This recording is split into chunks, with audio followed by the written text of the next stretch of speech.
مگر جو یہ جو ماحول بنانا ہے جس میں ہم بغیر کسی ڈر کے بغیر کسی خوف کے اور جو ہے وہ ڈبیٹ اور ڈسکس کر رہے ہیں، یہ ماحول نہیں بن رہا، نہیں ماحول بننے کی بڑی ساری وجوہات ہیں۔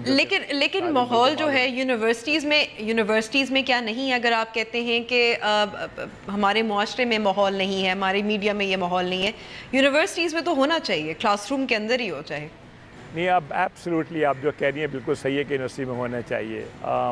ابھی کچھ عرصے پہلے ہمارے ایک پروفیسر کا مرڈر ہوا، بلکہ 2 پروفیسرز کا مرڈر ہوا۔ کیوں ہوا اللہ جانتا ہے، مجھے نہیں معلوم، ڈیٹیلز نہیں معلوم مجھے، مگر افواہیں یہ ہیں کہ وہ انہوں نے کچھ باتیں کہہ دی تھی جو کسی کو پسند نہیں آئیں، تو وہ اس لیے ان کا مرڈر ہو گیا۔ میں ایک مثال دے رہا ہوں، ہے نا۔ تو جب صورتحال یہ ہو تو کوئی بھی زبان کھولتے ہوئے ڈرتا ہے اور سوچتا ہے کہ میں اگر کوئی بات کر دوں اور کسی کو پسند نہ آئے تو پھر میرا کیا حال ہوگا۔ اس کوورشن کے جو ہے نا حالات میں جب کہ لوگ اپنی زبان کھولتے ہوئے ڈرتے ہوں، اس میں یونیورسٹی کے پروفیسر جو ہے نا وہ ظاہر ہے وہ علم کے تو شیر ہوتے ہیں مگر ویسے بہت زیادہ بہادر نہیں ہوتے کہ وہ جو ہے نا وہ اس طرح کی باتیں اوپنلی کریں گے کہ جی کہ وہ یہ جو بات ہے نا یہ اوپن ڈسکشن کی ہے۔ جب تک شہر میں اور ملک میں آپریشن رد الفساد پوری طرح کامیاب نہیں ہوتا، اس وقت تک یہ اوپن ڈسکشن کا فورم شروع نہیں ہو سکتا ہے کہ لوگ اتنے خوف زدہ ہیں کہ وہ بات کرنے پہ تیار نہیں ہیں، چاہے وہ یونیورسٹی ہو چاہے وہ کوئی بھی ادارہ ہو۔ لیکن ڈاکٹر اجمل، اب آپریشن رد الفساد جو ہے وہ تو ایک ملٹری یا کارروائیاں ہیں، لیکن جو مائنڈ سیٹ اور سوچ کی بات ہے وہ تو ملٹری سے نہیں آئے گی نا، یا آپریشنز کے ذریعے تو نہیں آئے گی۔ نہیں، میں جو کہہ رہا ہوں شاید آپ مس انٹرپریٹ کریے، میں یہ کہہ رہا ہوں کہ وہ حالات جو کہ کنڈیوسو ہوں مائنڈ سیٹ ڈیولپ کرنے کا یا نیا نیریٹو ڈیولپ کرنے کا یا نیا پیراڈائم ڈیولپ کرنے کا، وہ پیراڈائم انٹرنل ڈسکشن اور ڈیبیٹ سے آئے گی، اور وہ ڈسکشن اور ڈیبیٹ اوپن مائنڈ کے ساتھ تمام فورم پہ ہوگی۔ ابھی اوپن ڈسکشن کرنے پہ کوئی تیار نہیں ہے، ابھی وہ خوف کا عالم ہے۔ یہ خوف صرف آپریشن رد الفساد اور ہماری سول ادارے مل کے جب تک اس خوف کو دور نہیں کرتے، جب تک اس خوف کی وجوہات کو دور نہیں کرتے، اس وقت تک یہ ڈسکس اور ڈیبیٹ کا ماحول نہیں آ سکتا۔ آپ کو لگتا ہے کہ ہمارے جامعات، ہماری یونیورسٹیز کرٹیکل تھنکنگ یا ایسا فورم فراہم کر پا رہے ہیں یا نہیں، اور کیوں نہیں؟ نہیں، دیکھیں کرٹیکل تھنکنگ جو ہے، میں شاید میں اپنے آپ کو بار دہرا رہا ہوں، کرٹیکل تھنکنگ جو ہے وہ جو ہے ایک فری معاشرے میں آتی ہے، ایک ایسے معاشرے میں آتی ہے، ایک ایسے حالات میں آتی ہے جہاں پہ لوگ یہ سمجھتے ہیں کہ وہ اگر اپنی رائے کا اظہار کریں گے تو لوگ اسے ڈس ایگری تو کریں گے مگر اس کے جواب میں ان کی زندگی کو خطرہ نہیں ہوگا۔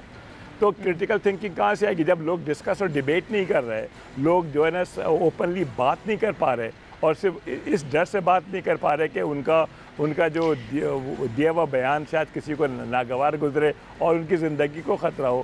جب یہ ماحول ہوگا تو پھر کرٹیکل تھنکنگ کہاں سے آئے گی؟ کرٹیکل تھنکنگ نہیں آئے گی۔ آپ کو لگتا ہے کہ اسٹوڈنٹس تو آپ کو لگتا ہے کہ اسٹوڈنٹ یونینز کی بحالی سے کچھ فرق پڑ سکتا ہے؟ اگر جو اسٹوڈنٹس جو ہوں وہ پولیٹیکلی اپنے آپ کو ایکسپریس کر پائیں؟ میرے خیال میں جو ہے نا جس زمانے میں یونین ہوا کرتی تھی جب میں اسٹوڈنٹ تھا، اس سے بہت فرق پڑتا تھا۔ ہم ہر وقت ڈسکس اور ڈیبیٹ کا ماحول ہوتا تھا۔ ہم لوگ جو ہے نا ہمارے کوئی ڈسکشن فورم ہوا کرتے تھے، اس پہ ہم فلسفے پہ بات کرتے تھے، ہسٹری پہ بات کرتے تھے، پولیٹکس پہ بات کرتے تھے دنیا کی۔ ہمارے جو اسٹوڈنٹ تھے وہ سارے کے سارے انہیں معلوم تھا، اگر آپ کسی کو روک کے پوچھ لیں کہ رومانیہ کے آج پولیٹیکل مسئلہ کیا ہے تو وہ اس پہ کوئی نہ کوئی اپنی رائے رکھتا تھا۔ آج آپ اٹھا کے دیکھ لیں، پورے پاکستان میں کسی بھی یونیورسٹی میں چلے جائیں، انہیں یہ نہیں پتہ کہ پاکستان کے بہت سارے جگہ کیا ہو رہا ہے، لیٹ الون کہ دنیا میں کیا ہو رہا ہے۔ یہ سب کیوں ہوا؟ کہ ہم نے اوپن ڈسکشن اور ڈیبیٹ ختم کر دی، ہم نے جو ہے نا وہ ساری بات چیت ختم کر دی۔ اچھا، کیا پھر ہم آرگومنٹ یہ ہوتا ہے کہ جی یونیورسٹی میں جب یونین تھی تو لڑائیاں ہوئی تھیں، لڑائیاں تو بہت بعد میں شروع ہوئیں۔ اگر ہم جو ہے نا وہ لڑائیاں جو ہیں وہ نہیں کرتے ہوتے، اگر لڑائیاں کیوں شروع ہوئیں اس پہ بھی لمبی چوڑی ڈیبیٹ ہے، اور یہ آگے پولیٹیکل مسئلہ میں نہیں بولتا۔ گن یونیورسٹیوں میں آئی جس کی وجہ سے سارے کام ختم ہوئی۔ میں سمجھتا ہوں ریاست پاکستان اتنی مضبوط ہے کہ اگر وہ نہ چاہے تو یونیورسٹی میں کوئی گن نہیں آئے گی۔ اس گن کو روکتے ہوئے کراچی یونیورسٹی میں یونین بحال ہونی چاہیے، یہ میری ذاتی رائے ہے۔ لیکن ظاہر ہے جو سیکیورٹی ادارے جو مجھے